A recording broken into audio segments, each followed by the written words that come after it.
Pak Ustaz, saya ingin tanya tentang tawaf wada. Wada boleh, wida juga boleh. Bacaannya dua itu boleh. Tawaf selamat tinggal ketika akan meninggalkan Makkah. Setelah umrah. Apa hukum tawaf wida, tawaf selamat tinggal ketika akan meninggalkan Mekah dalam ibadat umrah? Bukan haji ya. Yang ditanya ini umrah.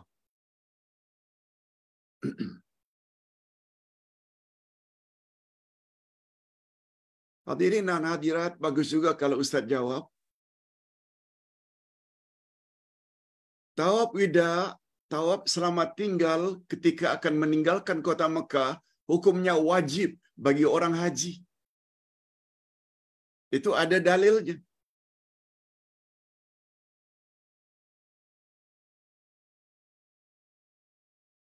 Tapi para ulama berpendapat, termasuk fatwa dari Kerajaan Arab Saudi, Allahyarham Syekh bin Baz, dan yang lain-lain. Tawaf wida bagi umrah hukumnya sunnah. Afdal. Kalau orang yang haji tidak tawaf wida, hajinya sah. Sebab dia termasuk wajib haji. Bukan rukun haji. Wajib haji. Tapi dia mesti bayar kafarat. Dia masih mesti membayar dam. Ya, lebih tepat dam. Hajinya sah walaupun tidak tawaf wida, kecuali bagi wanita yang haid dan nifas.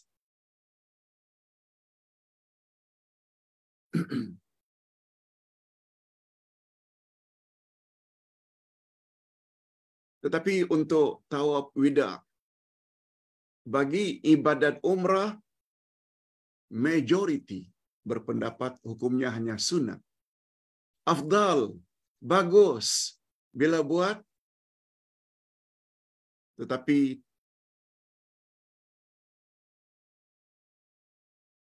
tidak diberi dosa bila tidak melakukan tawaf wida sempena umrah, juga tidak perlu bayar dam.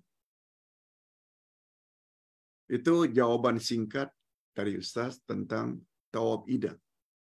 Bila ditanya tentang umrah, hukumnya hanya sunnah, tidak wajib.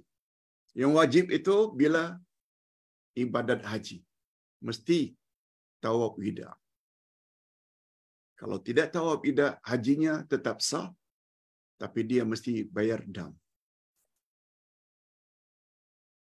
Pertanyaan yang kedua,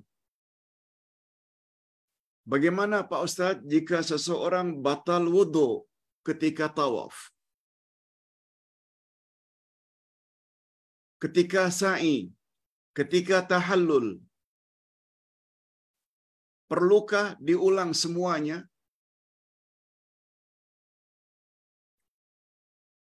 Hadirin dan hadirat, tawaf, sa'i, tahallul, amalan yang berbeza. Yang mesti suci, yang mesti beruduk hanya untuk tawaf. Sa'i tak perlu uduk. Tahallul juga tak perlu uduk.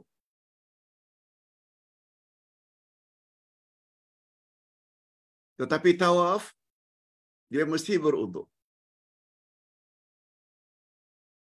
Kalau dia ada hadas besar, mesti mandi dulu. Kalau dia buang air besar ke kecil atau buang angin, mesti beruduk. Itu syarat sah menurut pendapat yang majoriti. Cuma dalam hal ini, berbeza pendapat antara setengah ulama fiqh.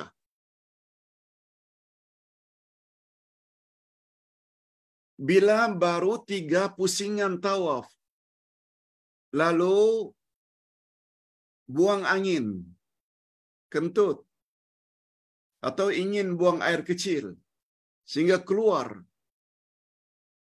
atau buang air besar, sehingga keluar dari tawaf.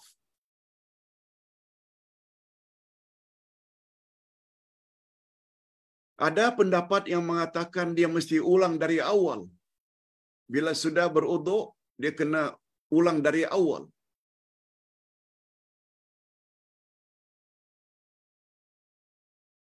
Ada pula sebahagian termasuk Imam Asy-Syafi'i punya pandangan kalau dia batal pada pusingan yang ketiga, batal.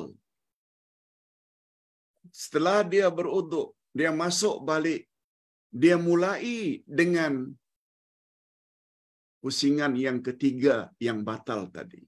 Bermakna 2 yang pertama tak perlu ulang. 3, 4, 5, 6, 7. Maknanya dia perlu buat 5 pusingan saja lagi. Sebab sebelum batal tadi, tawafnya diterima sebagai tawaf yang sah. Dan bila kita compare 2 pandangan ini, pandangan yang kedua ini, pandangan Imam Asy-Syafi'i yang lebih kuat. Cukup sambung. Ustaz ulang sekali lagi. Untuk sa'i dan tahallul tak perlu beruduk. Untuk tawaf mesti suci. Mesti beruduk. Macam salat. Hanya saja bila terbatal pada pusingan yang kelima, lalu keluar ambil uduk, dia cukup memulai dari yang 5 itu saja. 6 dan 7. Cukup 5, 6 dan 7, maknanya 4 pusingan pertama sah. Nah, yang terakhir.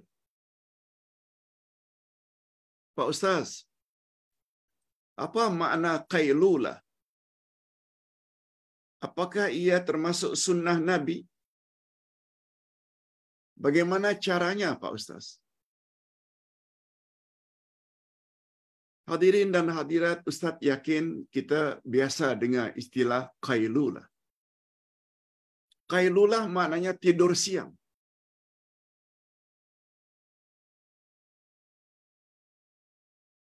Sebenarnya tidur siang ini ada 3 jenis.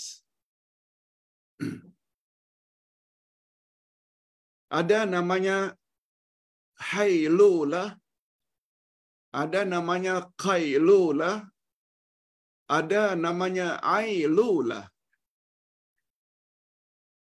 Pertama ha, hailulah. Yang kedua qaf, qailulah. Yang ketiga ailulah, diawali dengan huruf ain. Oh, kami tak pernah dengar pula Ustaz istilah-istilah ini. Yang kita biasa dengar itu tidur malam, naum. Setelah Isyak kita tidur sampai sebelum subuh.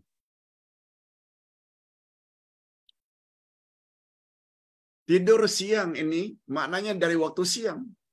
Setelah subuh sampai kepada maghrib. Cuma namanya ada 3. Hailulah, tidur setelah salat subuh.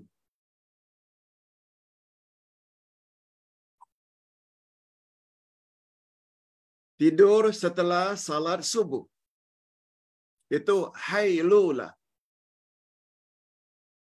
Tidur tengah hari menjelang zuhur atau sesudah zuhur, itu yang namanya qailulah. Qailulah. Dari kata qala yaqilu, qailulah. Yang ketiga namanya ailulah, ain, yaitu tidur setelah asar.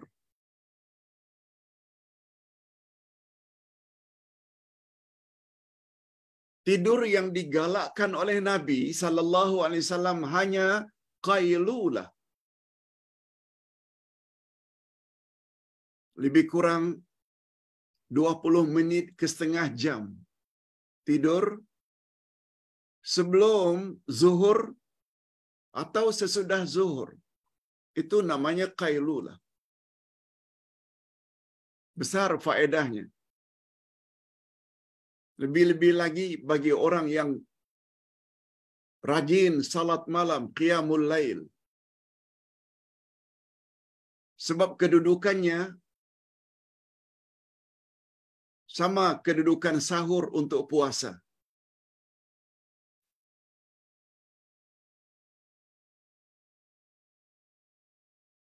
Sehingga disebut,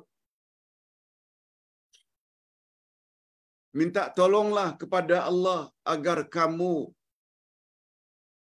mampu berpuasa dengan sahur. Dan minta bantulah kepada Allah agar sempurna qiyamul lailmu dengan qailulah. Rumahnya dengan tidur sejenak sebelum atau sesudah zuhur, dia sangat membantu kita untuk dapat qiyamul lail dengan sempurna, segar. Dan qailulah ini sunnah Nabi.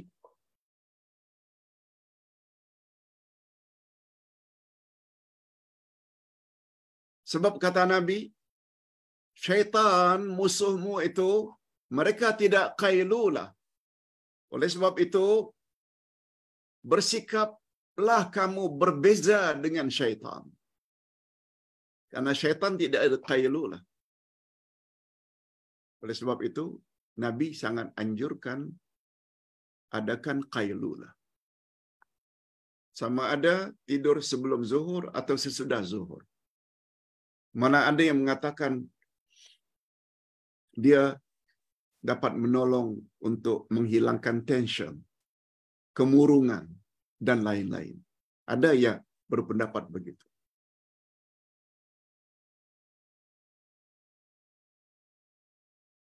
Dan ada pula yang mengartikan qailulah itu bukan tidur, tapi sekedar rehat. Rehatkan badan, walaupun tidak tidur. Itu juga dapat dikategori dalam qailulah. Nah, yang satu lagi terakhir, ailulah, yaitu tidur habis asar. Untuk pengetahuan semua, tidur sesudah subuh yang namanya hailulah, tidur sesudah asar yang namanya ailulah tidak digalakkan oleh Nabi. Tidaklah hukumnya haram, tapi tidak digalakkan.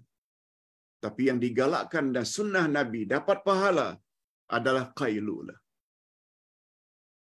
Mudah-mudahan apa yang kita sampaikan ini ada jugalah manfaatnya.